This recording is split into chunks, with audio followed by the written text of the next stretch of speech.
السلام علیکم ورحمۃ اللہ۔ ناظرین کیسے ہیں؟ امید ہے کہ آپ لوگ بخیر عافیت سے ہوں گے۔ اللہ پاک آپ لوگوں کو ایسا ہی ہمیشہ خوش رکھیں۔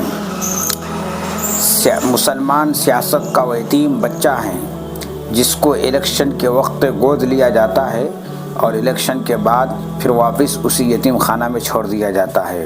دوستو، آج مختلف جگہوں پر ووٹنگ ہو رہا ہے اور مختلف جگہوں پر ووٹنگ ہونا باقی ہے، تو میری ایک گزارش ہے کہ سب اپنے اپنے ووٹ کا استعمال کیجیے اور ایسے شخص کے لیے استعمال کیجیے جو آپس میں حق اور حقوق کی بات کر سکے، انسانیت کو برقرار رکھ سکے اور وکاس کر سکے، اور آنے والے 5 سال کے لیے ایسی دعا کیجیے کہ اقتدار کی کرسی پر ایسی حکومت بیٹھے، ایسی سرکار بنے جو انسانیت کو برقرار رکھ سکے، بھائی چارگی کو قائم کر سکے اور وکاس کر سکے، ہمارے دیش کو آگے بڑھا سکے۔